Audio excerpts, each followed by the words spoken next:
안녕하세요. 창창입니다. 북핵 문제가 우리나라 안보의 가장 뜨거운 주제가 아닐 수 없죠. 북한의 미사일 위협들도 그게 북한의 핵무기를 실어 나르는 수단이 될 수 있기 때문에 더 중요한 뉴스들이 되는 거고요. 그래서 미사일 자체는 대량 살상 무기가 아니라고 말하는 사람들도 있습니다. 왜냐하면 미사일은 단순한 투발 수단이며 재래식 탄두를 쓰기 때문이기도 하는데요. 제가 공군에서 20년 정도 이 미사일 분야에서 근무해 봤던 경험으로 본다면은 이 미사일은 대량 살상 무기가 맞습니다. 자, 여기서 핵미사일에 대해서 그럼 살펴봅시다. 핵무기라고 하면 언뜻 생각하기에는 이게 너무 센 무기이기 때문에 현실에서는 사용하기가 좀 힘들 거라고 막연하게 생각들을 합니다. 그렇기 때문에 어떤 면에서는 북핵 문제가 뭔가 좀 현실에서 벌어지는 일이라고 체감이 잘 안 되기도 하는데요. 하지만 군에서는 핵무기도 하나의 군사적 수단이기 때문에 그걸 구체적으로 사용하는 방안을 실제로 고려사항에 넣습니다. 이걸 핵 전략이라고 하죠. 그러면 미국이 가지고 있는 한반도의 핵 우산 전략, 그리고 북한의 핵 전략, 그다음에 한국군이 가지고 있는 핵 전략에 대해서 오늘 이야기해 보겠습니다. 우선 우리나라는 미국의 핵 보호를 받고 있다고 모두 잘 알고 계시죠? 이게 바로 동맹의 힘입니다.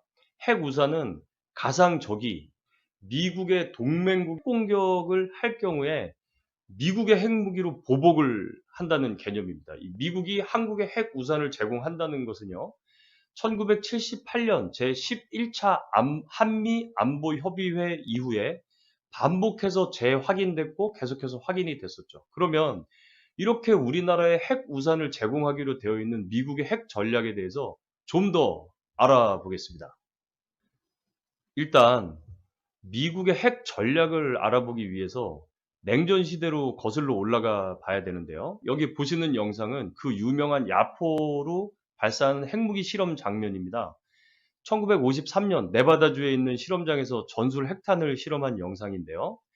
냉전 시대의 나토군은 바르샤바 조약군에 비해서 재래식 전력이 뒤진다고 판단을 했습니다. 그리고 바르샤바 조약군의 주축인 소련의 지상전 교리는 나토군의 방어선 한 지점을 막대한 병력을 집결시켜 가지고 돌파를 하는 거죠. 완전히 집중 돌파를 해서 뚫어버리고 나면은, 그렇게 해서 방어선을 뚫으면 무방비 상태인 적의 후방으로 대량의 병력을 투입을 해서 상대가 더 이상 방어를 할 수 없는 상황을 만들어서 전쟁을 끝내는 전략을 가지고 있었습니다. 나토군은요, 이러한 소련의 바르샤바 조약군의 강력한 집중 공격을 막을 수 없게 된다면 소련의 야전 부대에다가 핵무기를 쏴서 막겠다는 생각을 갖고 있었던 거예요. 이처럼 적의 도시나 전쟁 수행에 필요한 전략적 기반 시설이 아닌 야전 부대를 공격할 목적으로 설계되고 운용되는 게 바로 전술핵입니다. 전술핵은요, 야전 부대를 직접 공격하는 것이기 때문에 파괴력은 전략 핵보다는 약하죠. 그런데 융통성이 좋습니다. 미사일이나 전략 폭격기뿐만이 아니라 전투기나 방금 영상에서 보셨던 것처럼 대구경 야포를 이용해서도 발사를 할 수가 있습니다. 지금 저 야포가요, 280mm 야포로 전략 핵탄을 실험했던 그 야포인 거죠. 자, 이렇게 과거에는 야전 부대들이 핵무기 공격을 받을 가능성이 있어서요, 그걸 염두에 둬야 됐기 때문에 냉전 시대의 이 보병 전투 장갑차들은요, 탑승칸이 밀폐되어 있었어요. 그래서 이 밀폐되어 있어 가지고 밀폐되어 있지만 전투를 해야 되니까 자체 총항구를 가지고 있었겠죠. 그래서 자체 총항구를 만들어 가지고 차 안에서 탄채로 이 전투를 벌이도록 이렇게 설계가 되어 있습니다. 여기 보시면은요, 요게 BMP-2 소련의 전투 장갑 차량인데요. 둥그렇게 표시된 부분이 바로 밀폐가 되어서 총항구가 되어 있는 거고요. 요게 독일의 서독 전투 장갑차죠. 마더라는 장갑차입니다. 여기도 보면은 총항구가 저렇게 표시된 게 있고, 요거는 M2 브래들리 장갑차입니다. 여기도 역시 총항구를 표시된 게 보이시죠?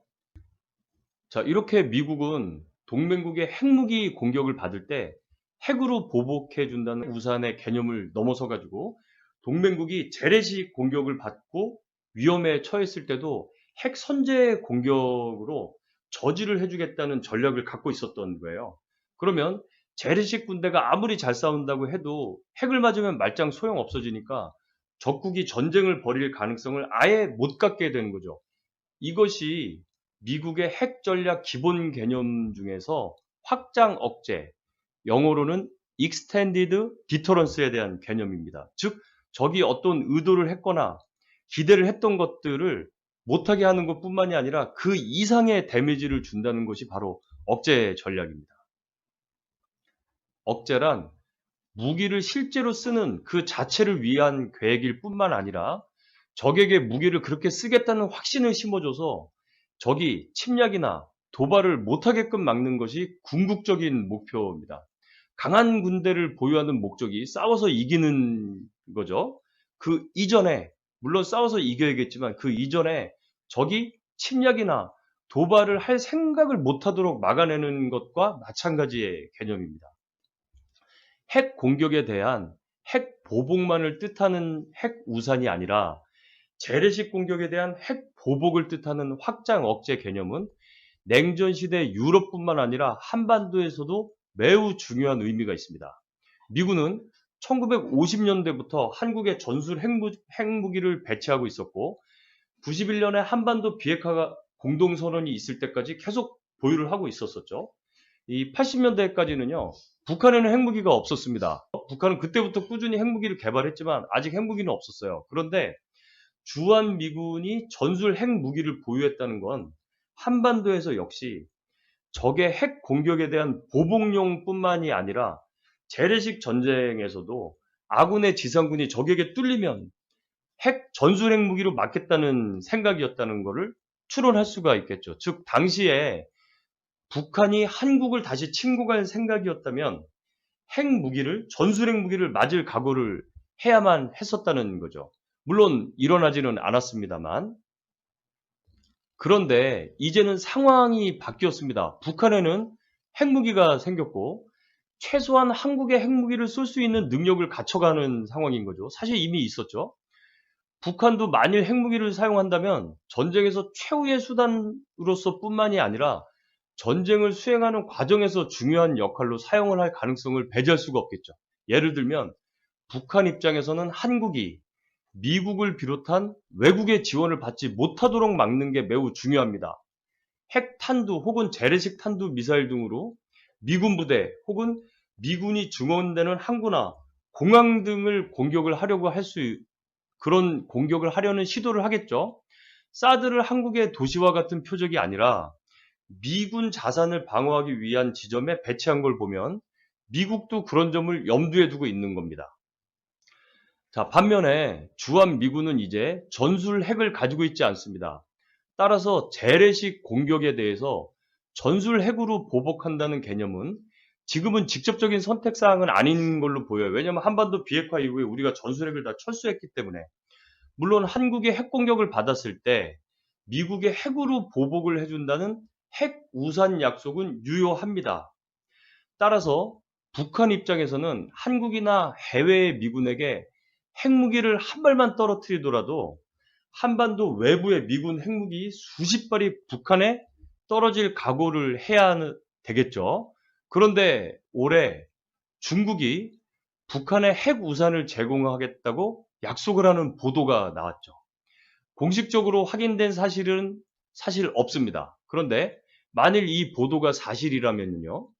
북한이 대한민국의 핵무기를 썼을 때 미국이 북한에 핵 보복을 가하려고 한다면 이제는 중국으로부터의 핵무기 반격을 각오해야 되는 상황이 된다는 뜻이죠. 그렇다면요. 미국으로서는 자신이 어느 정도 피해 입을 것을 각오를 해 가면서 한국을 위해서 핵무기를 사용할 건지 이거는 이제 계산기를 두들겨야 되니까 훨씬 복잡해지는 겁니다. 이거는요. 요것을 또 미니멈 디터런스라고도 합니다. 뭐냐면 대량 보복을 하지 않더라도 그 나라의 주요 국가, 주요 도시들이 이 핵 공격을 받게 되면은요. 그것도 개입을 망설여지기 때문에 그런 거는 또 요걸 미니멀 디터런스라는 개념을 가지고 있어요. 그렇기 때문에 미국으로서는 자신이 어느 정도 피해를 입을 걸 각오를 해야만 되는 거죠. 이게 한미 동맹이 어느 정도 굳건한지 여부에 따라서 미국의 계산에 영향을 미칠 겁니다. 미국의 전략적 의사에 영향을 미치겠죠. 핵 전략 그리고 억제 전략은 결국은 이와 같은 수싸움이에요. 상대에게 이쪽의 의지를 얼마나 확실하게 믿게 만드느냐는 심리의 싸움입니다. 핵 우산 약속 같은 걸 상대방이 진심으로 믿지 않고 허풍이라고 여기고 무시한다면 이쪽이 핵무기를 갖고 있다고 해도 억제력이 발휘될 수가 없거든요. 결국 상대방의 위협에 대응하는 적절한 수를 갖고 있지 못한 쪽이 전략적으로 불리한 입장에 처하게 되겠죠. 이처럼 핵무기는 단순히 그냥 갖고 있다가 기분 내키는 대로 쏘는 그런 무기가 아닙니다. 이게 무섭기는 하지만은요. 너무 세기 때문에 실제 전쟁에서는 사용을 못하는 무기라고 생각을 하고 있는데 그게 절대 아니고요. 또 전술 핵이라는 것이 실제로 존재를 합니다. 그래서 결국은 핵무기의 보유는 재래식 전쟁에도 영향을 미치게 되는 거죠. 실제 사용뿐만 아니라 핵 보유나 핵 우산 약속과 같은 것만으로도 서로 대치하는 양측의 전략적 계산에 큰 영향을 미치게 되어 있습니다. 자, 이제 북한 핵무기는 적어도 한국에게는 현실적인 위협이 되어가는 것 같습니다.